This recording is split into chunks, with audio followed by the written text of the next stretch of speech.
An Loc, a small provincial capital in Binh Long Province, South Vietnam, a town of about 15,000 people located 60 miles north of Saigon on Highway 13, the main paved road that ran from the Cambodian border straight to the South Vietnamese capital. A town surrounded by rubber plantations, quiet streets lined with trees, a place where civilians went about their lives in 1972. Mostly unaware that within weeks their town would become the site of the most intense sustained combat of the entire Vietnam War, that An Loc would be transformed into a hellscape of rubble and death, that over 78,000 artillery and mortar rounds would rain down on the city, that it would look, in the words of one American advisor, like Berlin at the end of World War II.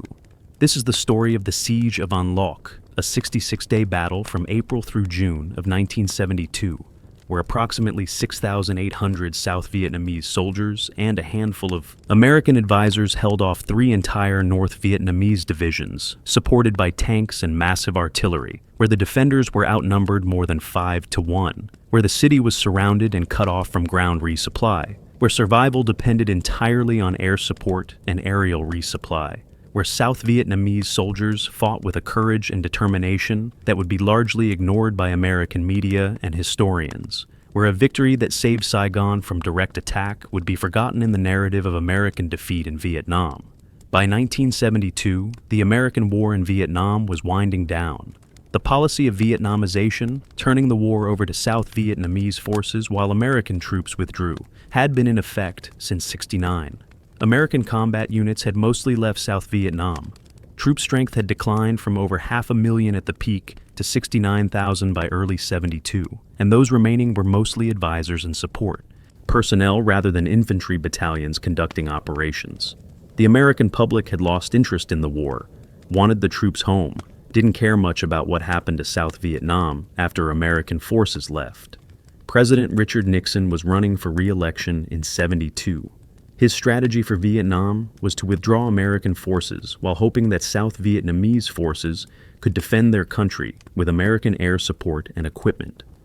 The North Vietnamese leadership understood this political situation, understood that Nixon wanted to be able to claim he'd achieved peace with honor, that the American public wouldn't tolerate sending large numbers of troops back to Vietnam, that this was the moment to strike, to launch a massive conventional offensive that would destroy South Vietnamese forces and topple the government in Saigon before the American election in November. An Loc was strategically critical because of its location on Highway 13. If the North Vietnamese could capture An Loc, they would have a clear road to Saigon, could launch a direct assault on the South Vietnamese capital, could achieve a knockout blow that would end the war. The rubber plantations around An Loc provided cover for North Vietnamese forces infiltrating from sanctuaries in Cambodia. The terrain favored attackers who could mass forces and use the plantations to hide their preparations. An Binh Long Province, where An Loc was located, had been contested territory throughout the war, areas where communist influence was strong and where government control was tenuous. The defenders of An Loc in early April of '72 were primarily soldiers of the South Vietnamese 5th Division, the ARVN 5th, a unit that had seen combat throughout the war and that had a reputation as a capable fighting force when properly led and supported. The division was spread across Binh Long Province, battalions positioned at fire bases and in garrison towns, responsible for security in an area that bordered Cambodia and that extended south toward Saigon. The division commander, Brigadier General Le Van Hung, understood that his forces were vulnerable to attack from Cambodia, that intelligence indicated North Vietnamese forces were massing across the border, but he couldn't have anticipated the scale and intensity of what was coming. On Good Friday, March 30th, 1972, North Vietnam launched the largest offensive of the entire war, a coordinated attack by 14 divisions and 26 separate regiments. 120,000 troops and 1,200 tanks and armored vehicles, a conventional military operation on a scale that dwarfed anything the communists had attempted before. This was not guerrilla warfare, not the hit-and-run tactics that had characterized much of the fighting in Vietnam. This was conventional combined arms warfare using Soviet tactics and equipment, massed infantry and armor, supported by heavy artillery, an attempt to win.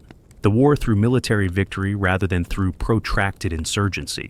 The offensive, called the Nguyen Hue Campaign by the North Vietnamese after an 18th century Vietnamese emperor who had united the country, struck South Vietnam on three fronts simultaneously.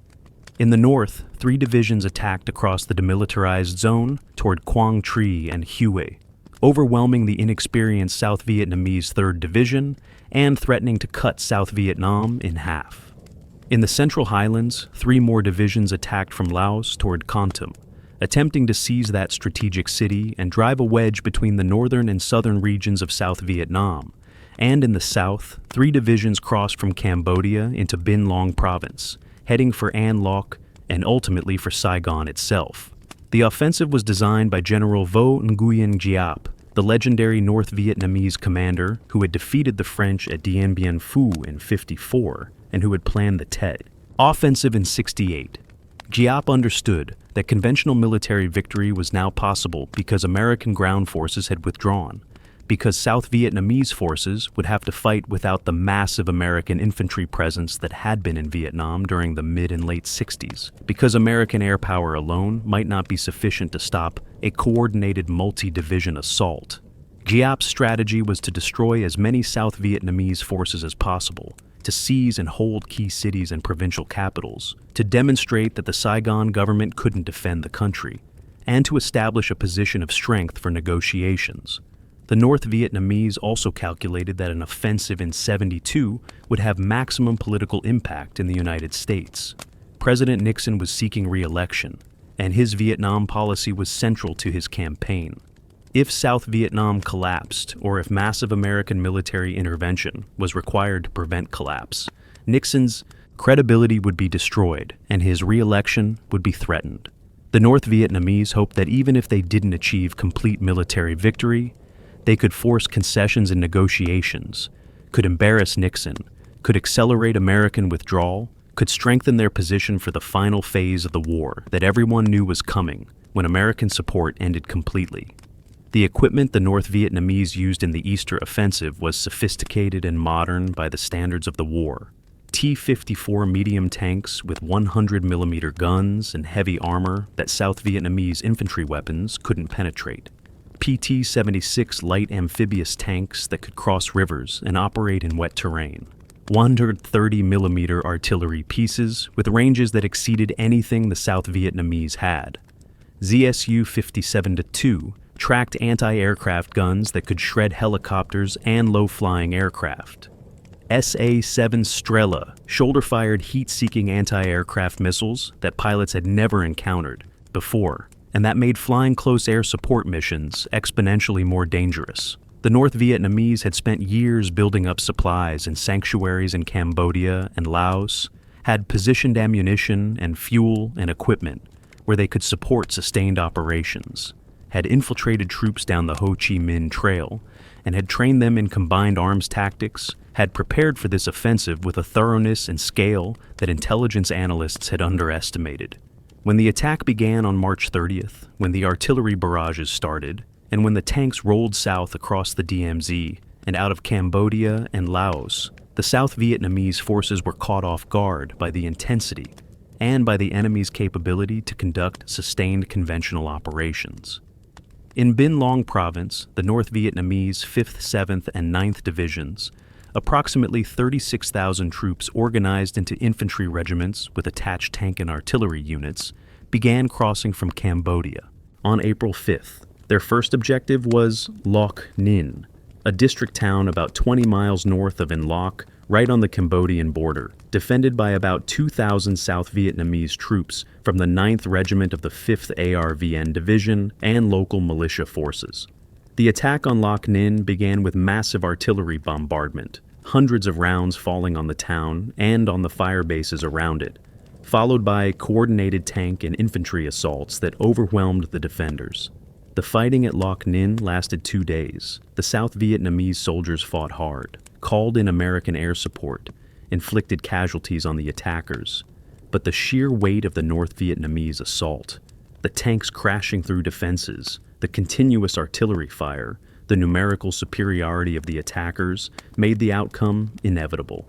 By April 7th, Loc Ninh had fallen, the garrison had been destroyed or captured, and the road to An Loc was open.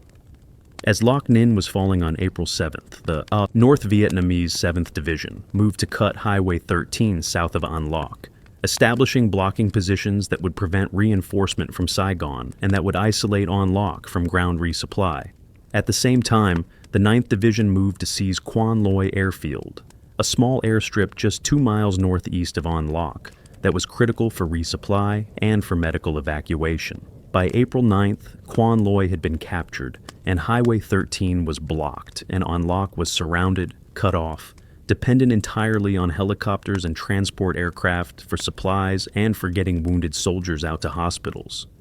The defenders of An Loc at this point consisted of approximately 6,800 troops, primarily from the 5th ARVN Division, but also including regional forces and popular forces, local militia units that varied widely in quality and training. The division commander, Brigadier General Le Van Hung, established his command post in An Loc and prepared to defend the town against the attack he knew was coming. General Hung was a career officer who had fought the Viet Minh against the French in the First Indochina War, who had commanded troops throughout the American War in Vietnam, who was respected by his soldiers and by the American advisors who worked with him. The American advisors in An Loc numbered fewer than 100, Army officers and NCOs whose mission was to coordinate air support and to provide advice to their South Vietnamese counterparts, but who were not supposed to command South Vietnamese units or to direct combat operations. These advisors included infantry officers assigned to South Vietnamese battalions and regiments, artillery officers who coordinated American fire support, and senior advisors at division and corps headquarters who worked with South Vietnamese generals and who reported to the senior American command in Saigon. One of these advisors was Lieutenant Colonel James Wilbanks, an infantry officer assigned to the 3rd Battalion, 1st ARVN Regiment, who would be in An Loc throughout the siege, and who would later write the definitive American account of the battle. Wilbanks and the other advisors understood that they were in an extremely dangerous situation, that An Loc was about to be attacked by a force vastly superior in numbers, that air support would be critical for survival, that the battle would test whether South Vietnamese forces could defend against a major North Vietnamese offensive without large numbers of American ground troops to help them. The senior American commander in the region was Major General James Hollingsworth, commander of the 3rd Regional Assistance Command, headquartered at Bien Hoa, just outside Saigon.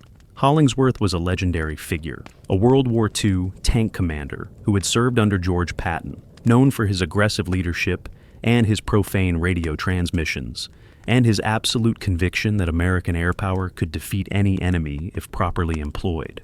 Hollingsworth understood immediately that An Loc was the critical battle, that if An Loc fell, the road to Saigon would be open, that everything depended on the South Vietnamese defenders holding the town until reinforcements could be brought in and until the North Vietnamese offensive could be blunted by American air power.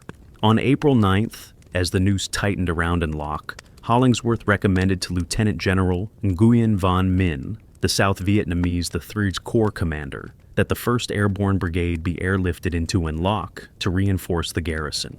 The South Vietnamese Airborne Division was the elite of the ARVN, soldiers who were better trained and better equipped than regular infantry, who had a reputation for toughness and fighting spirit, who were considered the fire brigade of South Vietnam's armed forces, deployed wherever the situation was most critical. Getting an airborne brigade into An Loc would strengthen the defense significantly, would provide fresh troops, who could bolster the 5th Division's battalions, would signal to the North Vietnamese that An Loc would not be an easy target. But getting the airborne brigade into An Loc was not going to be easy. Highway 13 was blocked by the North Vietnamese 7th Division, and attempts by the 21st ARVN Division to clear the road and fight their way north from Lai Khe were meeting fierce resistance. The airborne brigade would have to be lifted by helicopter directly into An Loc, flying through North Vietnamese anti-aircraft fire, landing in a city that was already under artillery bombardment, inserting into what would almost certainly be hot landing zones where enemy forces might be waiting. The operation would require coordination between American helicopter units and South Vietnamese ground forces, precise timing, and a lot of courage from the pilots and from the paratroopers.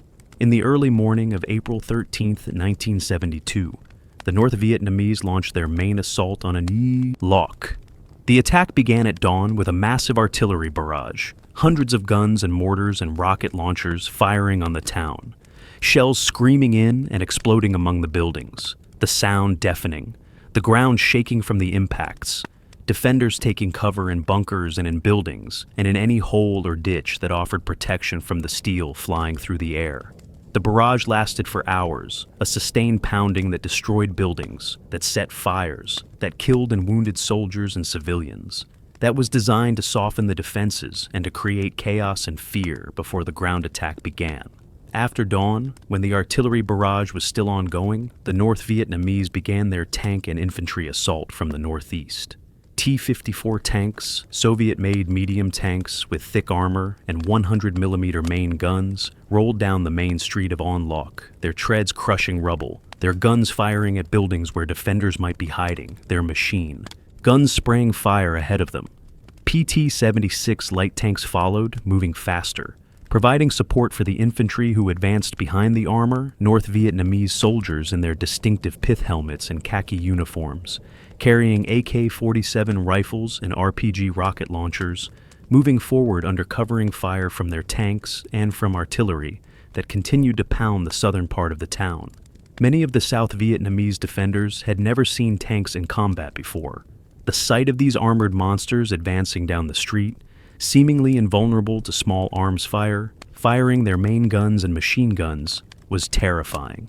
Some units panicked. Some soldiers broke and ran, abandoning their positions, trying to flee to the southern part of town where they hoped to find safety. The situation was chaotic. Communications were difficult because of the artillery fire. Commanders were trying to rally their troops and to organize a coherent defense against an enemy that was advancing rapidly into the city.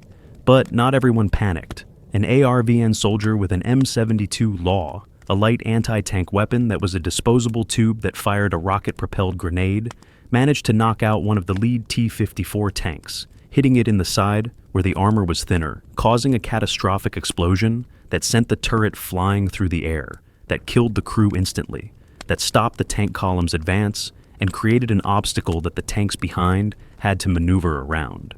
This single act of courage, one soldier standing his ground against a tank and destroying it, helped stabilize the defense, demonstrated that the tanks weren't invincible, that South Vietnamese infantry with proper weapons could fight back.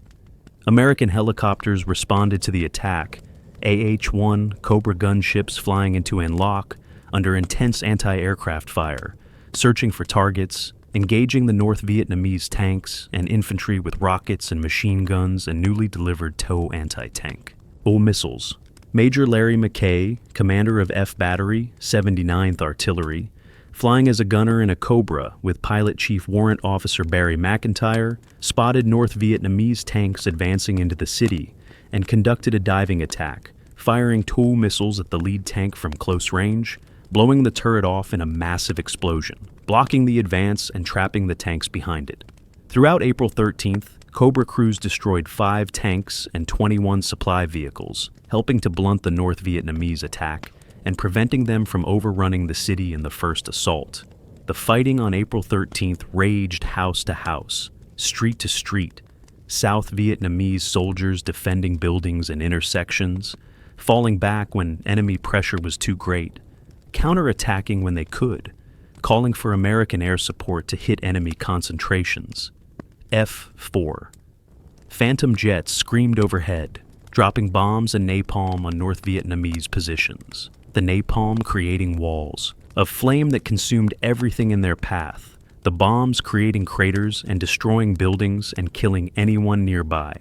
A-37 Dragonfly light attack aircraft, flown by South Vietnamese pilots, made repeated runs over the city, firing rockets and machine guns, providing close support for the defenders, demonstrating that the South Vietnamese Air Force could contribute despite its limitations in numbers and capability. By the end of April 13th, after 12 hours of continuous combat, The North Vietnamese had advanced into the northern part of An Loc, but had not captured the city. They'd lost 23 tanks to South Vietnamese infantry, to American helicopter gunships, to tactical airstrikes. They'd suffered heavy casualties from the defending fire and from airstrikes, but they'd also made significant gains, had compressed the South Vietnamese defenses into a smaller perimeter, had demonstrated that they had the capability to attack into the city despite American air power. The battle was far from over, and everyone knew that the North Vietnamese would attack again, that they'd committed 3 divisions to capturing An Loc, and they wouldn't withdraw just because the first attack had been blunted. The attacks continued over the next 3 days, April 14th through 16th, a sustained series of assaults that pushed the South Vietnamese defenders into an increasingly smaller perimeter in the southern part of An Loc. The North Vietnamese followed a pattern that would continue throughout the siege. Massive artillery barrages followed by tank and infantry assaults, probing for weaknesses in the defense, attempting to overwhelm isolated positions, accepting heavy casualties in exchange for territorial gains, grinding down the defenders through sheer weight of numbers and firepower. The South Vietnamese soldiers lived underground during these attacks, in bunkers and in the basements of destroyed buildings, in trenches and foxholes, anywhere that offered protection from the constant artillery fire. Movement above ground during daylight was suicidal, shells falling continuously, snipers shooting at anything that moved, the smell of death everywhere, bodies of soldiers and civilians lying in the rubble because recovering them was too dangerous. The wounded suffered terribly, medical supplies running low, the division's aid station overwhelmed, medical evacuation helicopters unable to land during heavy fighting, soldiers bleeding out from wounds that might have been survivable if they could have been evacuated to hospitals. Food and water were critical problems. The city's water supply had been destroyed by shelling, forcing soldiers and civilians to drink whatever water they could find, often contaminated water that caused dysentery and other diseases. Food supplies were running low. Aerial resupply was difficult and irregular. Soldiers were surviving on whatever rations they had and on whatever could be scavenged from. Destroyed buildings. Sleep was almost impossible, the artillery fire continuing day and night, the fear of attack making rest difficult even during lulls in the fighting, the physical and psychological exhaustion accumulating day by day. On April 14th, late in the afternoon, the 6th Airborne Battalion conducted a helicopter assault onto Hill 169 and an adjacent feature called Windy Hill, high ground just south of An Loc, that was critical for establishing an artillery fire base that could support the defenders. About 400 paratroopers, accompanied by 2 American advisors, Major Richard Morgan and First Lieutenant Ross Kelly, flew into landing zones under fire, secured the hills, and prepared to receive 6 105mm howitzers that would be lifted in by Chinook helicopters. This operation was partially successful. The paratroopers secured the high ground, despite North Vietnamese attempts to prevent it. But within 24 hours, North Vietnamese artillery destroyed all 6 howitzers and their ammunition stockpile, demonstrating that even positions outside the city were vulnerable to the massive firepower the North Vietnamese could bring to bear. The paratroopers of the 6th Airborne Battalion found themselves isolated on Hill 169, surrounded by North Vietnamese forces, fighting for survival against repeated attacks by 2 North Vietnamese regiments supported by tanks. Lieutenant Kelly, the American advisor, used every air sortie he could get to keep the enemy at bay, calling in airstrikes and helicopter gunship runs, directing fire with precision, despite being under continuous attack himself. The North Vietnamese were determined to annihilate the 6th Airborne, threw massive forces against them, accepted horrendous casualties in their attempts to overrun the position. The paratroopers held, fighting with the elite unit's characteristic determination, but they paid a terrible price in casualties and in the psychological toll of sustained combat. Against overwhelming odds, inside An Loc proper, the defenders were compressed into a perimeter measuring roughly 1,000 yards by 1,600 yards, a tiny area in the southern part of the city where thousands of soldiers and civilians were crowded together, where every square meter was under observation by North Vietnamese forces who occupied the northern part of the city and the high ground around it. The South Vietnamese 5th Division's command post was in this perimeter, along with the regimental and battalion command posts, the medical aid station, the ammunition storage areas, everything that was essential for continuing the defense. North Vietnamese artillery observers could see into this perimeter, could adjust fire based on where shells landed, could hit specific targets with reasonable accuracy, making the defenders' lives a constant nightmare of incoming fire. By April 16th, after 4 days of sustained combat, the situation in An Loc was desperate. Casualties had been heavy, ammunition was running low despite aerial resupply, the defenders were exhausted, morale was declining. Some South Vietnamese soldiers were beginning to lose hope, were starting to believe that An Loc couldn't be held, that evacuation or surrender might be the only options. General Hung, the 5th Division commander, continued to project confidence, visited troops in their positions, assured them that reinforcements were coming, and that American air power would prevent the North Vietnamese from overrunning the city. But Hung knew that if the situation didn't improve soon, if reinforcements couldn't get in, and if the North Vietnamese launched another major assault, An Loc might fall. The key to An Loc's survival was American air power, the massive application of aerial firepower that only the United States could provide, strikes by B-52 strategic bombers and by tactical aircraft. Close air support coordinated by American advisors on the ground who could see enemy positions and who could direct strikes with precision. Without this air support, An Loc would have fallen in the first week of the siege. The defenders would have been overwhelmed by the North Vietnamese forces surrounding the city. The road to Saigon would have been open. The B-52 Stratofortress, the 8-engine strategic bomber designed for nuclear warfare, was used throughout the Vietnam War for conventional bombing missions, carrying dozens of 500-pound or 750-pound bombs in its internal bomb bays, flying at altitudes where it couldn't be seen or heard from the ground, dropping its bombs on coordinates provided by ground controllers. During the siege of An Loc, B-52s were used in a close air support role that was unprecedented, striking targets sometimes only a few hundred meters from friendly forces, guided by ground-based radar that allowed precision bombing even in bad weather or at night. On May 11th and 12th, as the North Vietnamese were preparing for their largest assault on An Loc, the Air Force managed a B-52 mission every 55 minutes for 30 hours straight, using 170 B-52s to hit North Vietnamese troop concentrations and artillery positions around the city. The 3 plane cells of B-52s, called cells because they flew in formation and dropped their bombs simultaneously to saturate a target area, were guided onto boxes on the ground where intelligence indicated enemy forces were concentrated. The bombing created kill zones where nothing survived, where entire North Vietnamese regiments were smashed, where the ground was cratered and trees were shredded, and anyone caught in the open was killed by blast or by shrapnel. The psychological effect of B-52 strikes on North Vietnamese soldiers was devastating. The planes couldn't be heard approaching. The first indication of a strike was the explosions as bombs impacted, the earth shaking, the sound like thunder, soldiers in bunkers feeling like the world was ending, emerging after the strike to find their positions destroyed and their comrades dead or wounded or simply vanished, vaporized by direct hits.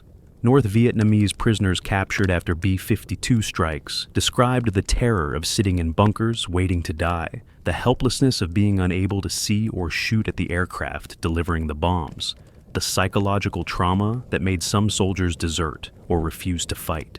Tactical air support was provided by Air Force F-4 Phantoms and Navy A-7 Corsairs and South Vietnamese Air Force A-37 Dragonflies and AC-130 Spectre gunships and AC-119 Stinger gunships that flew overhead at night, providing fire support with their miniguns and cannons. The AC-130 Spectre was particularly effective. A C-130 cargo aircraft modified with 20mm cannons and 40mm cannons, and sometimes a 105mm howitzer, sensors that could detect movement on the ground, the ability to loiter over a target area for hours, providing continuous fire support. The Spectres flew at night, their sensors identifying North Vietnamese troops and vehicles, their guns firing with devastating accuracy, the tracers from their guns appearing to pour from the sky like rain. The American advisors in An Loc were critical for coordinating this air support, calling in strikes on targets they could observe from their positions, providing bomb damage assessment to help pilots adjust their attacks, directing helicopters to where they were most needed. These advisors operated under extremely dangerous conditions, exposed to the same artillery fire and ground attacks as the South Vietnamese soldiers they were advising, dependent on radio communications that were sometimes interrupted by enemy fire or by atmospheric conditions, making life or death decisions about where bombs should be dropped and where helicopter gunships should engage. The effectiveness of the air campaign was demonstrated by the casualty figures. South Vietnamese intelligence estimated that North Vietnamese forces sustained 10,000 casualties during April and May alone, killed or wounded by airstrikes and by artillery fire, and by ground combat with South Vietnamese defenders. These casualties represented a significant percentage of the attacking force, degraded North Vietnamese offensive capability, forced them to bring in replacements and to reorganize units that had been shattered by American air power. But the casualties also demonstrated the North Vietnamese commitment to capturing An Loc, their willingness to accept losses that would be unacceptable to Western militaries, their calculation that capturing An Loc was worth whatever price they had to pay. Keeping An Loc supplied was as critical as the airstrikes and infinitely more dangerous for the air crews involved. With Highway 13 blocked and with Quan Loy Airfield in North Vietnamese hands, the only way to get supplies into An Loc was by air, either by helicopter or by parachute drop from C-130 transport aircraft. Both methods required flying through intense anti-aircraft fire. Both involved high risks of aircraft being shot down.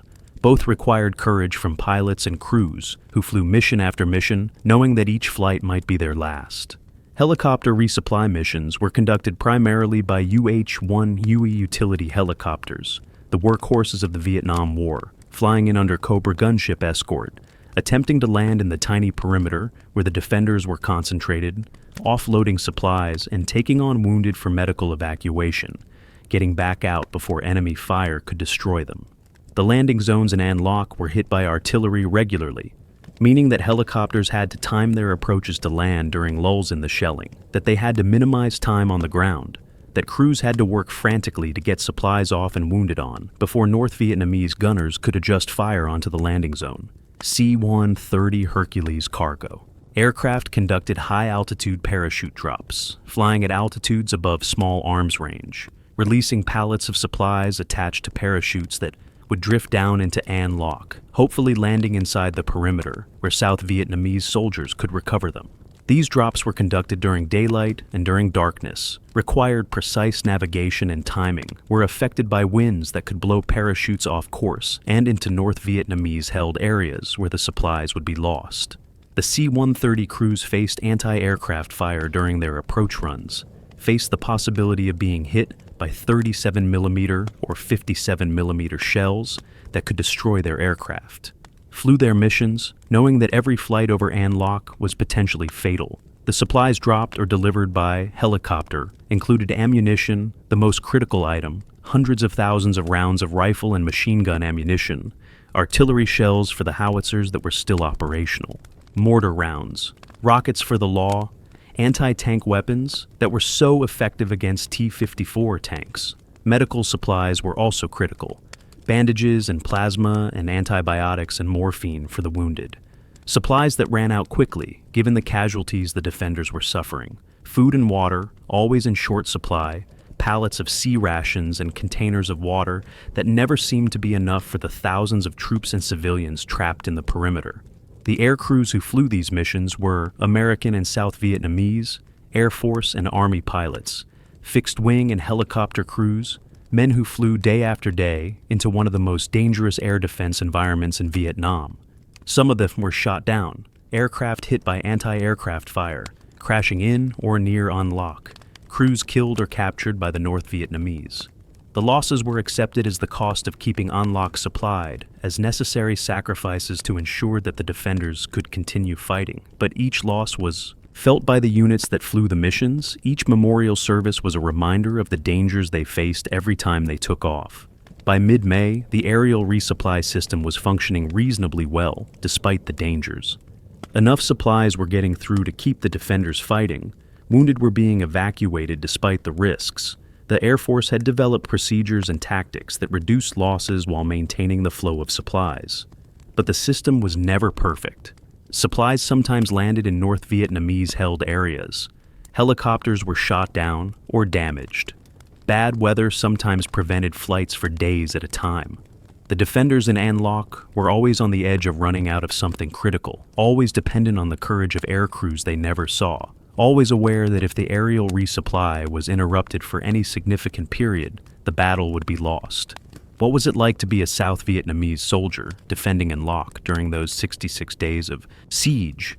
What was the daily experience of living under constant artillery fire, of fighting repeated North Vietnamese assaults, of seeing friends and comrades killed and wounded, of wondering each day whether you would survive to see the next?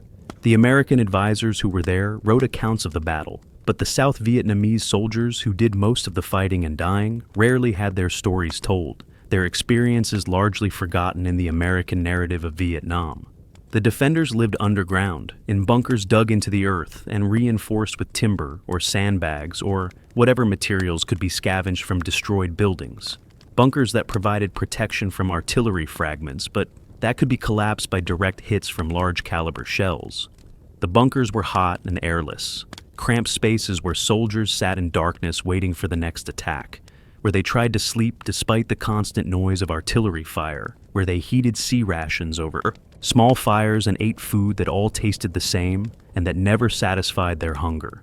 Movement during daylight was extremely dangerous.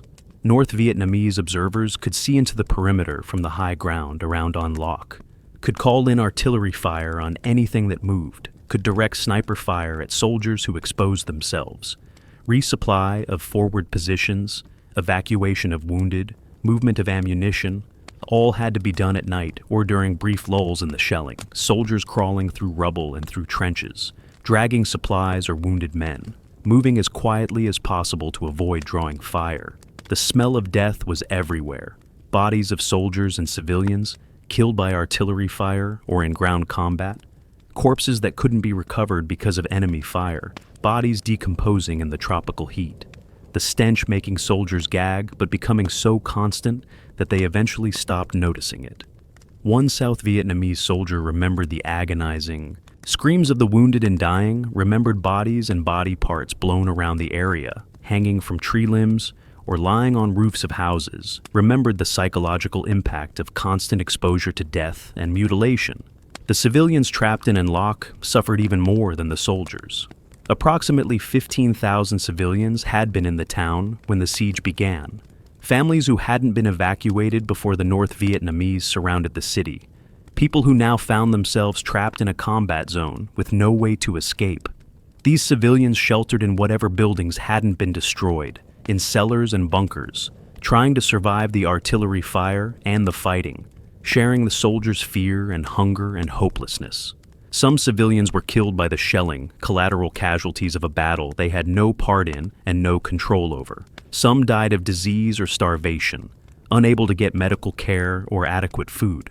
Captain Harold Moffett, an American advisor with the 3rd Ranger Group, described An Loc as looking like Berlin at the end of World War II, a city reduced to rubble, buildings collapsed or burning, streets cratered by shells and blocked by debris, a landscape of destruction that was shocking even to men who had seen combat before. Moffett reported that the bodies of men, women, and children are everywhere, a statement that captured the human cost of the siege, the price that soldiers and civilians paid for a battle that most of the world was ignoring. The psychological toll on the defenders was severe. Constant exposure to combat, lack of sleep, inadequate food and water, the deaths of friends, the seemingly endless nature of the siege, all contributed to exhaustion and despair. Some soldiers broke under the strain, became combat ineffective, huddled in bunkers unable or unwilling to fight. Others became fatalistic, accepted that they would probably die in An Loc, continued fighting because fighting was better than waiting, passively for death. The officers and NCOs worked to maintain morale, to keep their men functioning, to project confidence that the siege would be broken and that An Loc would hold. By May, the siege of An Loc had lasted for nearly a month, and the North Vietnamese were preparing for their largest and most determined assault. an attack designed to break through the South Vietnamese defenses and capture the city before reinforcements could arrive, and before the cumulative effect of American airstrikes degraded their offensive capability beyond recovery. The North Vietnamese had brought up additional artillery, had reorganized units that had been battered in earlier attacks, had massed forces for what they hoped would be the decisive blow. The assault began on May 11th with the most intense artillery barrage of the entire siege, thousands of shells hitting the tiny South Vietnamese perimeter.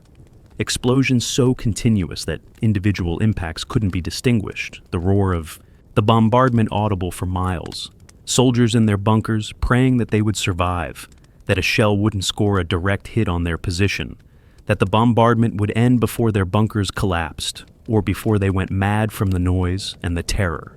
As the artillery barrage continued, North Vietnamese infantry and armor began their assault, attacking from multiple directions simultaneously, attempting to overwhelm the defenses through sheer weight of numbers, tanks supporting the infantry advance, soldiers moving forward under covering fire from artillery and from mortars, accepting casualties, pressing the attack despite taking heavy losses. The South Vietnamese defenders fought back with everything they had, machine guns and rifles engaging the advancing infantry, law rockets hitting tanks, mortars, and the few remaining artillery pieces firing defensive targets. American air support striking North Vietnamese concentrations. The battle raged for 3 days, May 11th through 13th, some of the most intense combat of the entire Vietnam War. Fighting that was comparable in intensity to World War II. Battles, casualties mounting on both sides, positions changing hands, small unit actions where squads and platoons fought isolated battles in the rubble, neither side giving quarter, no time to evacuate wounded during the fighting, medics working frantically in bunkers trying to save men who had minutes to live. The B-52 strikes on May 11th and 12th, one mission every 55 minutes for 30 hours, smashed North Vietnamese troop concentrations that were forming for attacks, killed hundreds of enemy soldiers, disrupted their command and control, prevented them from coordinating the multi-division assault they had planned. The tactical airstrikes, F-4 Phantoms and A-37s and helicopter gunships engaged targets throughout the battle area, hit tanks and infantry and artillery positions, provided close air support that was sometimes delivered within 100 meters of friendly forces, danger-close missions where mistakes could kill South Vietnamese defenders, but where the strikes were necessary to stop enemy advances. Despite the North Vietnamese gains, despite penetrations of the defense, despite casualties and exhaustion and fear, the South Vietnamese defenders held. They didn't break, didn't collapse, didn't surrender. Individual units fought to the end when their positions were overrun. Soldiers continued fighting even when wounded. Officers led counterattacks to recapture lost positions. The determination to hold An Loc remained intact, despite everything the North Vietnamese threw at them. By May 13th, the North Vietnamese assault had stalled. They'd suffered horrendous casualties, estimates of 10,000 killed and wounded during April and May. Units that had been at full strength reduced to fragments, the combination of American air power and South Vietnamese ground defense proving more effective than the North Vietnamese command had anticipated. The North Vietnamese continued to shell An Loc, continued to conduct smaller attacks probing for weaknesses, but the major offensive capability had been exhausted. The divisions surrounding An Loc were shadows of what they'd been when the Easter offensive began. As May ended and June began, the situation in An Loc gradually improved. The North Vietnamese were no longer capable of launching major assaults. Their forces had been degraded by casualties and by the constant pressure of American airstrikes. Their logistics were strained by the need to replace losses and to supply units that were consuming ammunition faster than it could be brought forward from Cambodia. The South Vietnamese defenders were also exhausted, had suffered 5,400 casualties, including 2,300 dead or missing, but they had held the city, had prevented the North Vietnamese from achieving their objective of capturing An Loc and opening the road to Saigon. Reinforcements began arriving in An Loc in early June.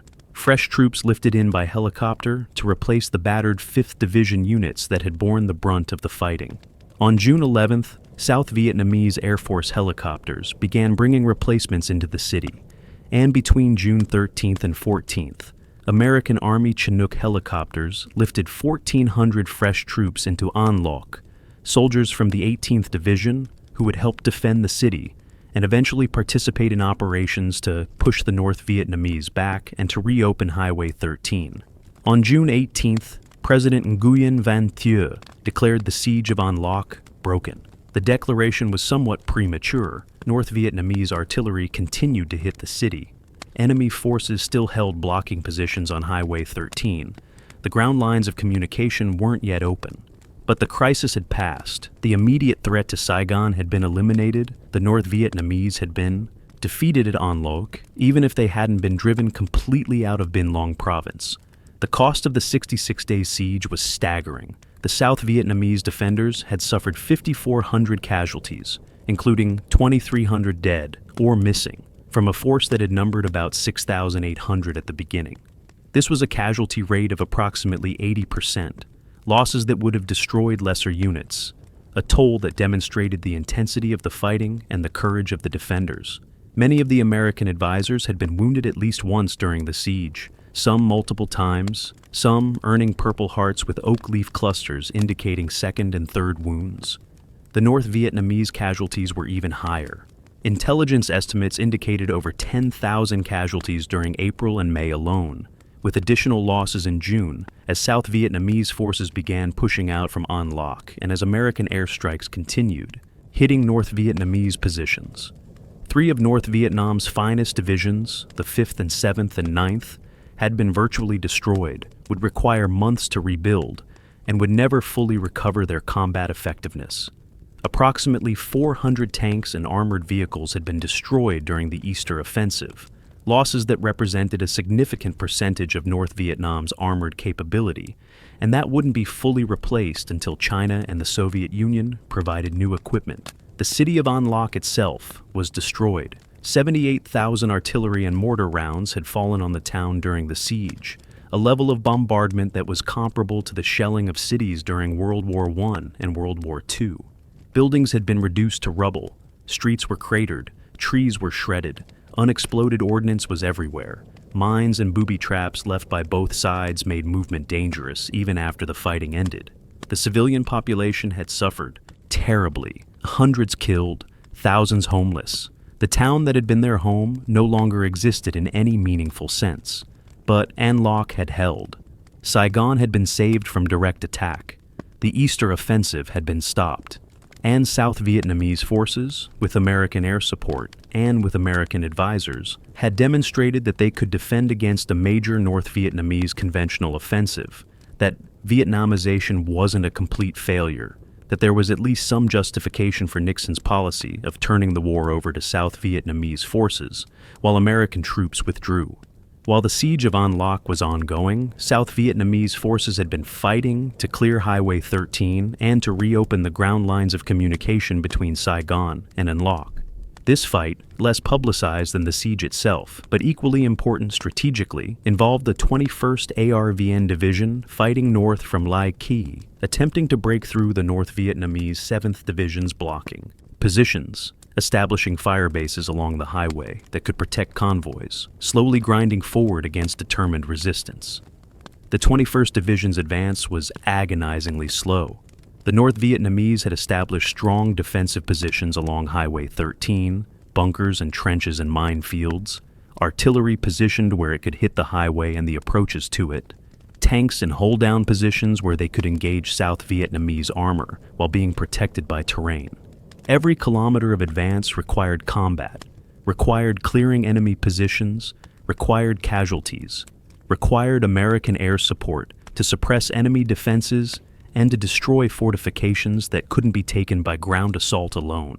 The terrain along Highway 13 favored the defenders. The rubber plantations provided cover and concealment, the regular rows of rubber trees creating fields of fire that the North Vietnamese could cover with machine guns and with direct fire weapons, the canopy overhead, limiting visibility and making it difficult for aircraft to identify targets. The highway itself was vulnerable to ambush.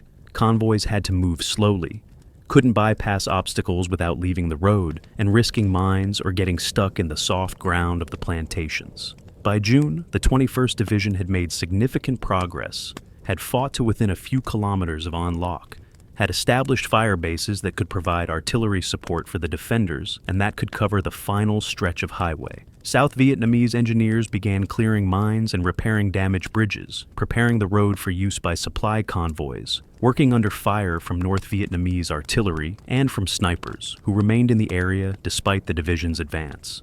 The final breakthrough came in late June and early July. South Vietnamese forces linking up with the An Loc garrison. The first supply convoy moving north from Lai Khe on a road that had been closed since early April, bringing supplies and ammunition and fresh troops, evacuating wounded who had been waiting for medical evacuation to hospitals in Saigon, demonstrating that the siege was truly over. But Highway 13 remained vulnerable to interdiction. North Vietnamese forces remained in the area.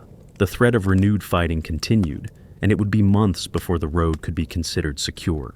In the aftermath of the siege, as soldiers cleared rubble and buried the dead and attempted to restore some semblance of order to An Loc, as American and South Vietnamese commanders assessed what had happened and what it meant, several conclusions became apparent. The siege of An Loc had been a victory for South Vietnam and for American policy, had demonstrated that South Vietnamese forces could defend against major North Vietnamese offensives with American air support, had vindicated Vietnamization at least partially, had shown that turning the war over to South Vietnamese forces wasn't necessarily doomed to failure. The role of American air power had been decisive. Without the B-52 strikes and the tactical air support and the aerial resupply missions, An Loc would have fallen in April. The North Vietnamese would have captured the city and would have had a clear road to Saigon. The Easter offensive might have achieved its objectives. The Air Force's ability to mass firepower, to conduct sustained operations over a small battlefield, to coordinate strikes with ground forces, had prevented a North Vietnamese victory and had inflicted casualties that the North Vietnamese couldn't sustain without losing their offensive capability. The American advisors on the ground had also been critical. The coordination of air support, the tactical advice provided to South Vietnamese commanders, the example of courage under fire, the presence of Americans who shared the risks with their South Vietnamese counterparts, all contributed to the defense's success. Some American advisors earned Silver Stars for valor, others earned Purple Hearts for wounds received in combat. Several were killed during the siege, their sacrifice demonstrating American commitment, even as American ground combat forces were withdrawing from Vietnam. But the siege also demonstrated limitations and problems that would become critical when American support ended completely. The South Vietnamese forces had fought well, but had required massive American air support to hold against the North Vietnamese assault. Without that air support, without the B-52 strikes and the tactical air and the helicopter gunships, the defense would have failed. This dependence on American air power raised questions about what would happen when American aircraft were no longer available, when the South Vietnamese would have to defend their country with only their own resources. The quality of South Vietnamese leadership varied significantly. General Hung, the 5th Division commander, had performed well under extreme pressure, had held his command together, had projected confidence even when the situation was desperate. Other commanders were less effective. Some units broke under pressure, some soldiers deserted or refused to fight. The traditional problems with ARVN leadership and unit cohesion that had plagued South Vietnam throughout the war continued to be issues despite improvements in training and equipment. The North Vietnamese had demonstrated their capability and their determination. The Easter Offensive, despite its failure to achieve its objectives, showed that North Vietnam could conduct conventional military operations on a massive scale, could sustain offensives for months, could accept casualties that would be unacceptable to Western militaries, could continue fighting, despite setbacks. The lesson for American planners was sobering. North Vietnam wasn't going to give up, wasn't going to negotiate a settlement that left South Vietnam intact, would continue the war for as long as necessary to achieve reunification under communist control. The siege of An Loc occurred during a critical period in the Paris peace negotiations, the talks that had been ongoing since '68 and that were designed to achieve a negotiated settlement of the Vietnam War. The North Vietnamese had launched the Easter Offensive partially to strengthen their negotiating position. to demonstrate that they could threaten Saigon, to show that Vietnamization was failing, to pressure the United States to accept terms favorable to North Vietnam. The failure of the Easter Offensive, the defeat at An Loc and at Con Tum, and the loss of Quang Tri, followed by its recapture by South Vietnamese forces, weakened the North Vietnamese negotiating position. President Nixon ordered Operation Linebacker, a sustained bombing campaign against North Vietnam that included mining Haiphong Harbor and striking targets that had been off-limits during the Johnson administration, demonstrating that the United States would use force to support South Vietnam despite American troop withdrawals and despite domestic opposition to the war. In December of '72, Nixon ordered Linebacker 2, 11 days of intensive B-52 strikes against Hanoi and Haiphong, the so-called Christmas bombing that was designed to force North Vietnam back to the negotiating table and to accept terms that would allow Nixon to claim peace with honor. The bombing worked in the sense that North Vietnam agreed to resume negotiations, but the Paris Peace Accords signed in January of '73 were essentially a face-saving agreement that allowed the United States to withdraw completely while leaving the fundamental conflict between North and South Vietnam unresolved. The peace accords included provisions for a ceasefire and for withdrawal of remaining American forces, and for release of American prisoners of war. But they didn't require North Vietnamese forces to withdraw from South Vietnam, didn't address the political future of South. Vietnam essentially created a situation where North and South would resume fighting as soon as American forces were gone, and as soon as North Vietnam was ready for another offensive. The defenders of An Loc, the soldiers who had held the city for 66 days, who had suffered 5,400 casualties, who had prevented the North Vietnamese from capturing Saigon, had won a battle, but not the war. Their victory in '72 gave South Vietnam 3 more years of existence. 3 more years before the final North Vietnamese offensive of 1975 would sweep away the South Vietnamese military and would capture Saigon and would end the war. In March of 1975, 3 years after the siege of An Loc, North Vietnam launched its final offensive, a campaign that would capture Saigon in 55 days and would end the Vietnam War with communist victory. This offensive was different from the Easter Offensive in one critical aspect. There was no American air support for South Vietnamese forces. No B-52 strikes, no tactical air, no helicopter gunships, nothing that had made the difference at An Loc in '72. The United States Congress had cut off funding for military operations in Vietnam, had prohibited American airstrikes even if South Vietnam was being overrun, had made clear that the American public would not support renewed involvement in the war, regardless of what promises had been made to South Vietnam. President Gerald Ford, who had become president after Nixon's resignation, requested emergency military aid for South Vietnam, but Congress refused, and South Vietnamese forces were left to face the North Vietnamese offensive with dwindling ammunition and no prospect of American help. The collapse was swift and catastrophic. North Vietnamese forces attacked Bon Mae Thuot in the Central Highlands, captured the city, prompted President Thieu to order a withdrawal to the coast that turned into a rout. South Vietnamese forces abandoned the Central Highlands, abandoned the northern provinces, fled toward Saigon in disorganized columns, units disintegrating, soldiers deserting to try to reach their families. A military collapse that was shocking in its speed and completeness. Some South Vietnamese units fought well during the '75 offensive, demonstrated that they retained capability when properly led, and when they had ammunition, and when they believed they had a chance of success. The 18th Division held An Loc for 2 weeks in April, inflicting heavy casualties on North Vietnamese forces, demonstrating the same kind of determination that the defenders of An Loc had shown in '72. But without American air support and without hope that the situation would improve, even units that fought well eventually were overwhelmed by North Vietnamese forces that had learned from their '72 defeats, and that attacked with better coordination between infantry and armor and artillery. The T-54 tank, numbered 8F-43, bearing its number on the side of its turret, crashed through the gate of the presidential palace in Saigon on April 30th, '75, and the war was over. South Vietnam ceased to exist, the government collapsed, hundreds of thousands of South Vietnamese fled the country, or went into re-education camps. The American war in Vietnam ended in defeat, despite the tactical victories at places like An Loc. For the veterans of the siege, for the South Vietnamese soldiers who had held An Loc in '72, and who had believed they were defending something worth defending, the fall of Saigon was devastating. Their sacrifice had been for nothing in the end. Their victory had bought 3 years, but not salvation. The courage they had shown and the comrades they had lost had become footnotes in a war that ended in communist victory. The siege of An Loc deserves to be remembered as one of the significant battles of the Vietnam War, a 66-day defense that demonstrated South Vietnamese capability when properly supported. That showed what South Vietnamese soldiers could accomplish when they had leadership and equipment and American air support.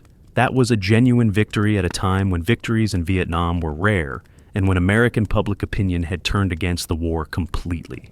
But An Loc is largely forgotten in the American memory of Vietnam.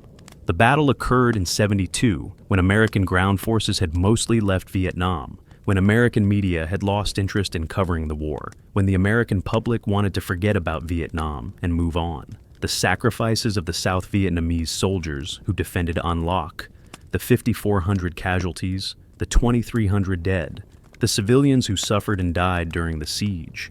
These are not part of the American narrative of Vietnam, not commemorated in films or in popular histories, not taught in schools or discussed in documentaries. The American advisors who were at An Loc, men like James Wilbanks, who wrote about his experiences, tried to tell the story of the siege, tried to document what happened and why it mattered. But their accounts reached limited audiences, were read primarily by military historians and by veterans, didn't penetrate into the broader public consciousness, where the Vietnam War remained associated with defeat and with the fall of Saigon in '75, rather than with victories like An Loc in '72.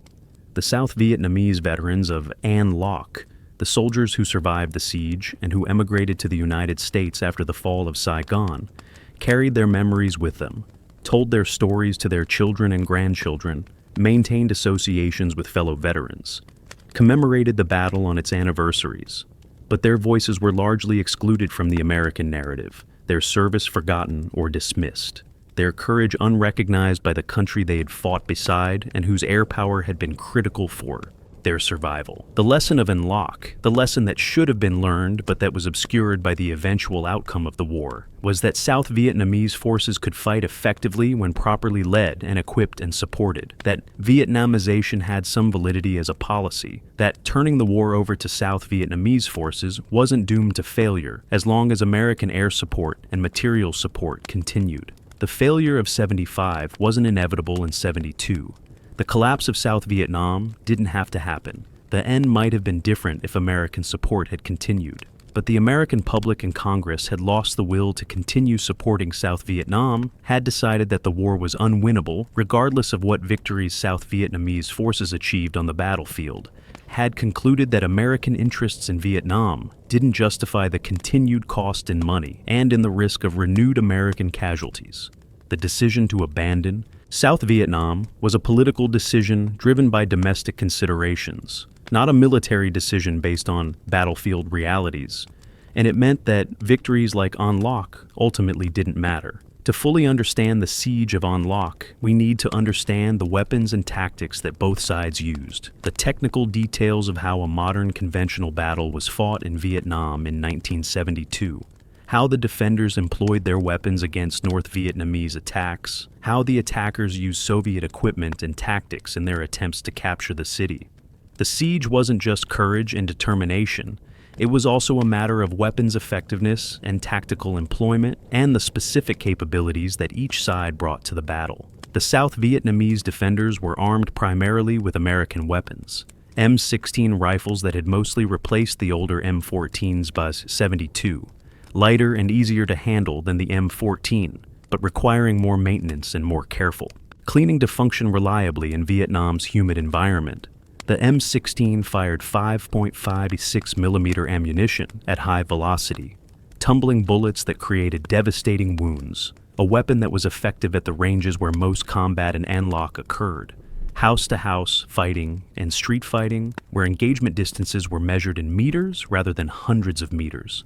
The defenders also had M60 machine guns, belt-fed weapons that fired 7.62 millimeter ammunition, the squad-level fire support weapon that provided sustained fire during North Vietnamese attacks, guns that overheated during prolonged firing, and that required frequent barrel changes, but that were reliable and effective when properly maintained. The M60 crews were critical during the siege, their sustained fire breaking up North Vietnamese infantry assaults. Their positions often specifically targeted by enemy artillery because of their importance to the defense. For anti-tank defense, the South Vietnamese had M72 law rockets, light anti-tank weapons that were disposable tubes containing a single rocket-propelled grenade, weapons that could penetrate the armor of T-54 tanks if the shot hit the side or rear where armor was thinner, weapons that had to be fired from close range, which required enormous courage from the soldiers who used them against advancing tanks. The law was effective when used properly, but required training and nerve, required soldiers to allow tanks to approach within effective range before firing, required them to aim for weak spots in the armor, rather than hitting the tank anywhere and hoping for the best. The defenders also had M79 grenade launchers, single-shot weapons that looked like large shotguns and that fired 40-millimeter grenades, weapons that were effective for engaging enemies in cover and that could drop grenades into North Vietnamese positions with reasonable accuracy. Some soldiers were armed with M3 grease guns, World War II-era submachine guns that were still in use with some South Vietnamese units, reliable weapons for close-quarters combat, but limited in range and accuracy. The North Vietnamese attacked with AK-47 assault rifles, Soviet-designed weapons that were rugged and reliable, that functioned in mud and water, and with minimal maintenance, that fired 7.62 by 39 millimeter ammunition that was less accurate than the M16 at longer ranges, but that was perfectly adequate for the close-range combat that characterized the fighting in An Loc. The AK-47 was the primary infantry weapon for North Vietnamese soldiers, a weapon that became iconic of communist forces in Vietnam, and that was respected by American and South Vietnamese soldiers for its reliability even if they considered their own weapons superior. North Vietnamese infantry also used RPG-7 rocket-propelled grenades, shoulder-fired weapons that could destroy bunkers and that could damage or destroy armored vehicles. Weapons that were effective at ranges up to 300 meters and that were used extensively during assaults on South Vietnamese positions. The RPG was more versatile than the law, could be reloaded and used multiple times, was effective against both armor and fortifications, but it was also heavier and more awkward to carry than the disposable American weapon. The North Vietnamese heavy weapons included 130mm field guns, long-range artillery pieces that could hit An Loc from positions well outside the range of South Vietnamese counter-battery fire, weapons that fired high-explosive shells that created massive explosions and that were used throughout the siege to bombard the city. The 130mm guns were supplemented by 122mm rockets and by mortars of various calibers, creating a layered fire system where targets could be engaged with different weapons depending on range and on the desired effect. The T-54 tanks that the North Vietnamese used were formidable weapons when properly employed, 36-ton vehicles with 100mm main guns and machine guns, protected by armor that could withstand hits from small arms and from many anti-tank weapons, capable of providing direct fire support for infantry and of breaking through defensive positions. But tanks are vulnerable when operating without infantry support, when they can't suppress enemy anti-tank weapons, when they're forced to operate in urban terrain, where they can be engaged from close range by determined defenders with law rockets. The American air support that made the difference at An Loc included weapons that were devastating in their effectiveness. The B-52s dropped 500-pound and 750-pound bombs, dozens of bombs per aircraft, creating kill zones where nothing survived, where the concussion alone could kill soldiers in bunkers, where the psychological effect was as important as the physical destruction. The tactical aircraft, F-4 Phantoms and A-7 Corsairs, delivered bombs and napalm and rockets, engaged targets with cannons, conducted multiple strikes per day against North Vietnamese positions. The TOW missiles fired by AH-1 Cobra helicopters were wire-guided anti-tank weapons that allowed gunners to steer the missile onto targets after launch. Weapons that were effective at ranges where tanks couldn't accurately return fire against helicopters. Weapons that could penetrate the armor of T-54 tanks, and that destroyed dozens of North Vietnamese armored vehicles during the siege. The Cobras also carried 2.75-inch rockets and miniguns, providing close air support that complemented the fixed-wing aircraft and that could respond more quickly to requests from ground forces. The tactics the North Vietnamese used during their assaults followed Soviet doctrine: massed artillery fire followed by coordinated armor and infantry attacks, attempting to overwhelm defenses through shock and through weight of numbers, accepting casualties in exchange for territorial gains. This approach had worked in World War II when the Red Army used it against German forces, but it was less effective in Vietnam, where American air power could detect and engage massed formations, where B-52 strikes could destroy regiments before they could attack, where close air support could break up assaults before they reached South Vietnamese positions. The South Vietnamese defenders used American defensive tactics, prepared positions with interlocking fields of fire, artillery defensive targets that could be called quickly when enemy forces were detected, coordination with air support to engage targets beyond the range of ground weapons. The defenders also employed tactics specific to urban combat, fighting from buildings, using rubble for cover, creating obstacles to channel enemy forces into kill zones where they could be engaged with maximum effectiveness. The siege of An Loc was in many ways an urban battle, fighting in and around buildings, street-by-street combat, the kind of warfare where defenders have advantages if they're willing to fight and if they have the weapons and ammunition to sustain their defense. The medical situation during the siege of An Loc was a nightmare that tested the limits of what military medicine could accomplish under combat conditions, where thousands of casualties had to be treated with limited supplies and limited facilities, where wounded soldiers sometimes waited days for evacuation because helicopters couldn't land during heavy fighting, where medics and doctors worked frantically to save lives while under artillery fire that could kill them and their patients at any moment. The 5th ARVN Division's medical facilities in An Loc consisted of an aid station staffed by South Vietnamese medical personnel and advised by American medical officers, a facility that was designed to provide emergency treatment and stabilization before casualties could be evacuated to hospitals in Saigon. The aid station had surgical capability, could perform emergency operations when evacuation wasn't possible, but it wasn't designed or equipped to handle the volume of casualties that the siege produced, wasn't prepared for situations where wounded soldiers would remain at the aid station for days or weeks, because medical evacuation was impossible. The types of wounds that medical personnel treated during the siege were primarily from artillery and mortar fragments, metal shrapnel that created multiple wounds, that caused severe bleeding, that sometimes embedded in bodies and had to be removed surgically. Soldiers also suffered wounds from small arms fire, bullet wounds that ranged from minor injuries to catastrophic damage depending on where bullets hit and what internal organs were affected. Burns from napalm and from fires caused by shelling were particularly difficult to treat, required specialized care that wasn't available at the aid station, left soldiers in agony until they could be evacuated or until they died from their injuries. The shortage of medical supplies was a constant problem. Plasma and whole blood for transfusions, antibiotics to prevent infections, morphine for pain management, bandages and surgical instruments and anesthetics.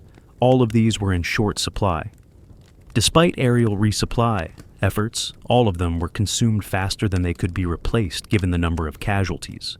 Medics made difficult decisions about which patients to treat first, which wounds could wait, and which required immediate attention, which soldiers had a chance of survival and which were beyond help. Medical evacuation, getting wounded soldiers from the aid station to hospitals in Saigon where they could receive definitive treatment, was extremely dangerous during the siege. Helicopter pilots had to fly into An Loc under fire, had to land in areas where North Vietnamese artillery could target them, had to load wounded quickly and get out before enemy gunners could adjust fire onto the landing zone. Many medical evacuation missions were flown during lulls in the fighting, during brief periods when shelling had stopped, Pilots and crews knowing that the lull might end at any moment and that they might be caught on the ground if the shelling resumed. The American advisors who were wounded during the siege, and many of them were hit multiple times during the 66 days, praised the courage of the helicopter crews who evacuated them, described watching Huey medevac helicopters flying through anti-aircraft fire to reach An Loc, landing despite the dangers, loading wounded and lifting off under fire, getting casualties to field hospitals where surgeons could save lives that would have been lost if evacuation had been delayed even an hour longer, the psychological wounds that the siege inflicted, the trauma of constant exposure to combat and death, the stress of living under artillery fire for weeks, the survivor guilt that soldiers felt when friends died and they lived. These wounds weren't treated during the siege because there was no time and no resources for psychological care. The defenders who survived An Loc carried these psychological wounds with them for the rest of their lives, experienced nightmares and anxiety and difficulty adjusting to normal life after the siege ended, suffered from what would later be recognized as post-traumatic stress disorder, but that, in 72, wasn't well understood or treated.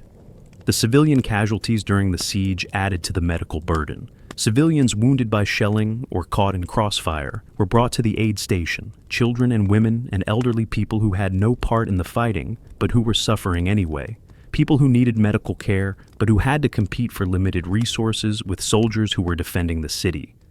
The medical personnel made terrible decisions about who to treat and who to let die, decisions that haunted them afterward, decisions that no medical professional should ever have to make, but that were necessary given the circumstances.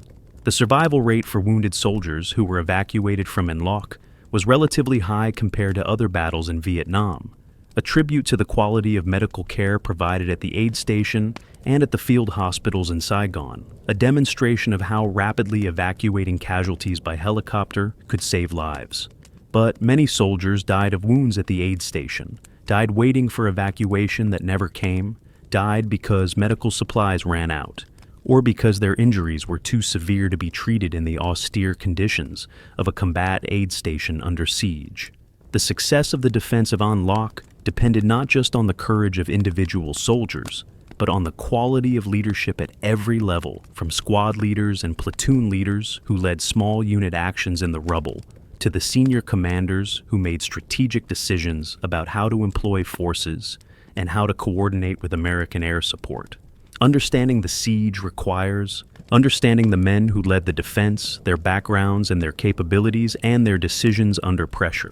Brigadier General Le Van Hung, commander of the 5th ARVN Division, was the senior South Vietnamese officer in An Loc during the siege. Hung was a career officer who had fought the Viet Minh against the French, who had commanded units throughout the American War, who was known for his personal courage and for his concern for his soldiers.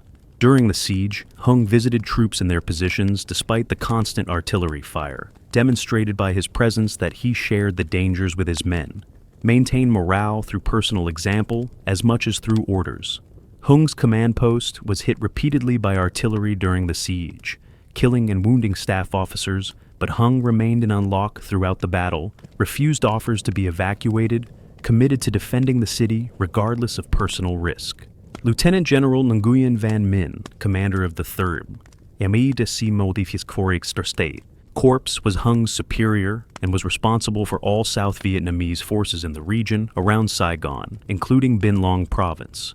Minh coordinated the broader defense efforts, made decisions about where to commit reserves, worked with Major General Hollingsworth to coordinate American air support, ensured that An Loc received priority for supplies and reinforcements. Minh's performance during the Easter Offensive was generally regarded as effective. He made good decisions under pressure. He resisted political pressure from President Thieu to make decisions based on political considerations rather than military necessity. Major General James Hollingsworth, commander of 3rd Regional Assistance Command, was the senior American advisor in the region and was the key figure in coordinating American air support for the defense of An Loc. Hollingsworth was a legendary figure in the American military, a World War II tank commander who had served under Patton, known for his aggressive personality and his profane radio transmissions and his absolute conviction in American military superiority when forces were properly employed. Hollingsworth understood immediately that An Loc was the critical battle, that air power could defeat the North Vietnamese if properly coordinated, that the South Vietnamese defenders had to be supported regardless of the costs or the risks. His famous radio transmissions during the battle, telling advisors in An Loc to call in airstrikes danger close, and not to worry about friendly casualties if the alternative was losing the city, demonstrated his willingness to accept risks that more cautious commanders might have avoided. Colonel Tran von Newt, commander of the 81st Ranger Group that reinforced the defense during critical periods, was another key leader whose unit's performance helped hold An Loc. The Rangers were elite units, better trained than regular infantry, with higher morale and better leadership. An Nut's command ensured that they fought effectively despite the difficult conditions. Nut coordinated closely with American advisors, understood how to employ his forces in urban combat, made tactical decisions that maximized his unit's effectiveness. The American advisors at battalion and regimental level, junior officers and senior NCOs who worked directly with South Vietnamese units, provided leadership through example and through technical expertise in coordinating air support. These advisors shared the same risks as the South Vietnamese soldiers they advised, lived in the same bunkers, ate the same food, were exposed to the same artillery fire. Their presence demonstrated American commitment. Their technical expertise in calling airstrikes and in coordinating with helicopter units made a tangible difference in combat effectiveness. Their courage under fire earned respect from South Vietnamese soldiers who might otherwise have been skeptical of American advice. The leadership failures during the siege, and there were some, primarily occurred at levels below division command. Some battalion and company commanders broke under pressure. Some made poor tactical decisions. Some lost control of their units during North Vietnamese attacks. Some South Vietnamese soldiers deserted or refused to fight, abandoned their positions during attacks, demonstrated that not all ARVN units were equally reliable. These leadership failures didn't lose the battle because the overall command structure remained intact, and because enough units fought effectively to hold the critical positions, but they demonstrated that quality of leadership in the South Vietnamese military remained inconsistent despite years of American training and advisory efforts. The approximately 15,000 civilians who were trapped in An Loc during the siege are the forgotten victims of the battle, people whose suffering rarely appears in accounts that focus on military operations and casualties, families whose lives were destroyed by a war they didn't start and couldn't control, children and elderly people and women who endured the same horrors as the soldiers, but who had no weapons to defend themselves and no training to help them cope with combat.